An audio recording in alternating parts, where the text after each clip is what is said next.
तो 7 दिन में सर्वनाश। जी हाँ, ये आशंका इसलिए क्योंकि रूस और यूक्रेन के बीच पिछले साल 24 फरवरी से लगातार युद्ध चल रहा है।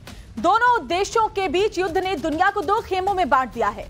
आशंका ये जताई जा रही थी कि 24 फरवरी को यानी आने वाले 7 दिन में पुतिन अपनी ही मिसाइलों से इस युद्ध का परिणाम लिख देंगे, वो सर्वनाश कर देंगे।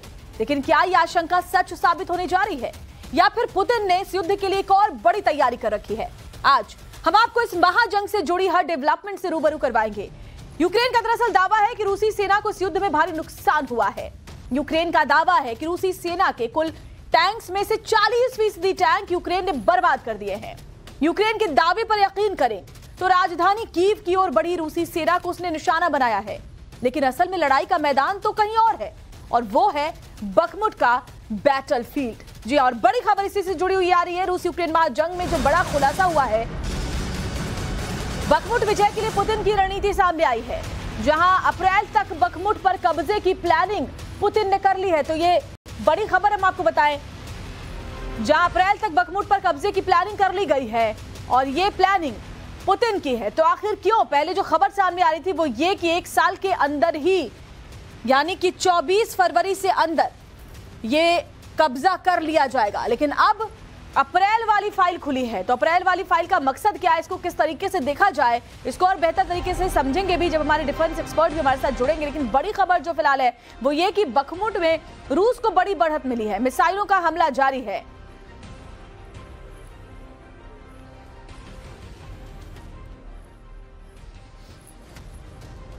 तो बखमुट को बर्बाद करने की प्रतिज्ञा पुतिन ने कर ली है। बखमुट फतह करने की जो फाइल है वो ओपन हो चुकी है और इनसाइड स्टोरीज को लेकर के जो है रशिया की वो सामने आ गई है।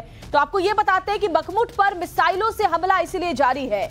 और ये देखिए, हम आपको जो मैप है उसके जरिए भी दिखा रहे हैं। यूक्रेन का जो ईस्टर्न रीजन है वहां पर बखमुट आपको नजर आ रहा है और बखमुट पर मिसाइलों से हमला जारी है। ऑयल रिफाइनरी को निशाना बनाया गया है। दरअसल वैगनर ग्रुप का साथ मिल रहा है, जिससे कि और ज्यादा ये जो टारगेट है वो हिट किए जा रहे हैं।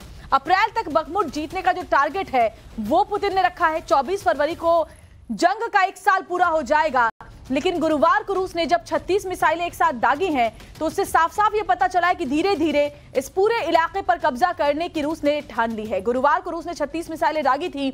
KS-31 और ओनिक क्रूज मिसाइल से अटैक रूस की तरफ से किया गया है। दरअसल जो ये ईस्टर्न यूक्रेन है उसे जीतने के लिए हजारों रूसी सैनिक इकट्ठा है और जो ईस्टर्न एरिया है वो बहुत ही इंपॉर्टेंट है और रशिया से क्योंकि सटा हुआ इलाका है, ये पूरा का पूरा जो बॉर्डर का हिस्सा आप देख रहे हैं ईस्टर्न यूक्रेन का, ये खासतौर पर वो तमाम इलाके जिन पर रशिया हिट कर रहा है और हजारों रूसी सैनिक इसीलिए यहां पर इकट्ठा है। और group captain UK Devnath, defence expert हमारे साथ जुड़ गए हैं। यूके देवनाथ सर, बहुत बेहतर तरीके से आप समझाएंगे हमारे दर्शकों को, जिस तरीके से हमेशा आप बताते हैं इस पूरे जो युद्ध चल रहा है उसकी जो पटकथा है वो कैसे रशिया में तैयार की जा रही है। अब जो अप्रैल में बखमुट फतह की फाइल है वो खुल गई है। जो ईस्टर्न रीजन यूक्रेन का है वो कितना इंपॉर्टेंट है रशिया के लिए, और खासतौर पर अगर हम बखमुट की बात करें, ये जरा समझाएं हमारे दर्शकों को। श्वेता, अब इस युद्ध को 1 साल होने वाले हैं 24 फरवरी को। रूस की ये तमन्ना थी कि वो पूरे ईस्टर्न पार्ट ऑफ यूक्रेन यानी दोनेत्स्क, लुहांस्क, ज़ैपोरिज़िया और खेरसोन पर कब्जा कर ले। वहां इस बात में तो सफल हो गए हैं। इसकी एक बहुत बड़ी कारण था श्वेता, क्योंकि यूक्रेन के इस हिस्से में जो रूसी मूल के लोग हैं उनकी संख्या 40 से 50% है और वह हमेशा से ही रूस की तरफ झुके रहे थे। दर्शकों को पता होगा कि 1992 के पहले तो यूक्रेन, पूरा का पूरा यूक्रेन रूस का ही एक हिस्सा था और रूस जो है वो पूरे यूक्रेन पर अपनी इंडस्ट्रियल प्रोडक्शन के लिए डिपेंडेंट था। यूक्रेन जो था वो रूस के लिए टैंक बनाता था, रूस के लिए फाइटर विमान, ट्रांसपोर्ट विमान बनाता था। तो अब जब रूस से यूक्रेन अलग हो गया 1992 में, तो रूस ने बहुत कोशिश की कि यूक्रेन में इस तरह की सरकार का गठन हो जो कि रूस के प्रति थोड़ा नरम रहे। रूस काफी हद तक इसमें सक्सेसफुल रहा। 2012-13-14 तक रूस ने हमेशा यूक्रेन में इस तरह के सरकार की स्थापना करने में मदद की जो कि हमेशा रूस के कहने पर चलते थे और जो नाटो से दूर है। सर एक चीज और मैं आपसे समझना चाहूंगी, तो साफ है कि बखमुट विजय के साथ ही कीव की ओर बढ़ने का प्लान पुतिन ने बनाया है, लेकिन सवाल यहां पर यह भी उठता है कि पुतिन डायरेक्ट कीव पर अटैक से क्यों बच रहे हैं? देखिए श्वेता, रूस, व्लादिमीर पुतिन और क्रेमलिन को यह मालूम है कि अगर जिस दिन उन्होंने पूरे यूक्रेन पर विजय फतह पा ली, उसके बाद उन्हें कीव से ही यूक्रेन में राज करना पड़ेगा और उन्हें कीव में ही एक ऐसा नेता बिठाना होगा जो कि रूस के कहने पर चले। इसीलिए जो कीव का जो एडमिनिस्ट्रेटिव स्ट्रक्चर है, बेसिक एडमिनिस्ट्रेटिव इंफ्रास्ट्रक्चर है, उसको रूस ध्वस्त नहीं कर रहा।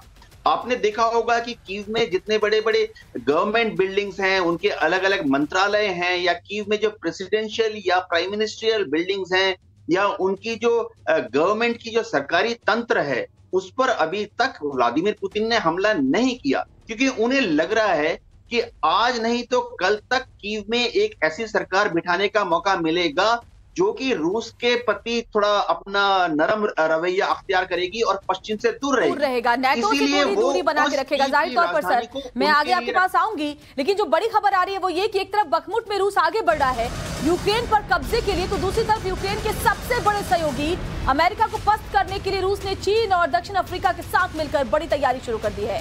रूस की युद्धाभ्यास वाली तैयारी से ऐसा जाहिर हो रहा है कि 2023 में तीसरे विश्व युद्ध की अग्नि में दुनिया झुलस सकती है। तो दरअसल थर्ड वर्ल्ड वॉर जिसकी आग सुनाई दे रही है, उसके लिए रूसी तैयारी जबरदस्त तरीके से चल रही है, क्योंकि रूस को चीन और दक्षिण अफ्रीका का साथ मिला है। ऐसे में तीनों देशों का जो समंदर में सैन्य अभ्यास है वो भी हम आपको दिखा रहे हैं। आज से युद्धाभ्यास शुरू है और 27 फरवरी तक ये युद्धाभ्यास चलने वाला है। तो रूस, चीन और दक्षिण अफ्रीका, ये जो तिकड़ी है, इससे अमेरिका की जो ट्रिपल टेंशन है वो कैसे बढ़ी हुई है, चलिए वो भी आपको बताते हैं। क्योंकि एक साथ रूस, चीन और दक्षिण अफ्रीका आ चुके हैं और यही वजह है कि अब इन तीनों के साथ आने की वजह से अमेरिका में टेंशन है।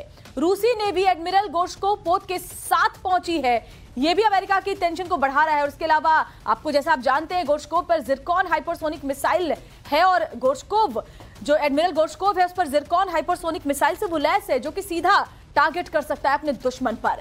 10 दिनों तक ये तीनों देशों का जो युद्धाभ्यास है वो चलने वाला है और ये युद्धाभ्यास नहीं, ये एक मैसेज है अमेरिका को लेकर। युद्धाभ्यास का नाम क्या है? मोसी 2 मिलिट्री एक्सरसाइज इस युद्धाभ्यास का नाम है। युद्धाभ्यास से यूरोपियन यूनियन और नाटो देश परेशान है, क्योंकि ये जो 3 देशों की तिकड़ी है वो साफ साफ इन्हीं यूरोपियन देशों के लिए और नाटो के लिए दरअसल साफ मैसेज है। इसके अलावा इसको और बेहतर तरीके से अगर हम आपको बताएं कि जिरकॉन मिसाइल जो है, जो एडमिरल गोर्शकोव पर है, उसकी क्या क्या खूबियां हैं और वो क्यों इतना घातक माना जाता है, और इससे साफ हो जाएगा कि क्यों जिरकॉन को दुनिया का सबसे खतरनाक हाइपरसोनिक मिसाइल कहा जाता है।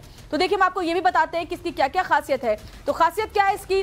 जिरकॉन पावर से क्योंकि एडमिरल गोर्शकोव लैस है, तो इसका मतलब है कि रूस की जो हाइपरसोनिक क्रूज मिसाइल है, इसकी जो स्पीड है वो इतनी तेज है कि 11,000 किलोमीटर प्रति घंटे से भी तेज गति से ये टारगेट की तरफ आगे उड़ान भरती है। इसके अलावा इसकी पावर की बात करें तो 10,000 किलोमीटर से ज्यादा दूरी तक इसका टारगेट रेंज है, यानी 10,000 किलोमीटर की रेंज में जो भी देश आएगा वो इसके निशाने पर होगा। न्यूक्लियर वॉरहेड ले जाने में ये सक्षम है, यानी न्यूक्लियर हमला, जैसा कि बार बार चेता रहे हैं पुतिन, इसको भी इस तरीके से समझिए, एक बार में 300 से 400 किलो वॉरहेड ले जाने में सक्षम है।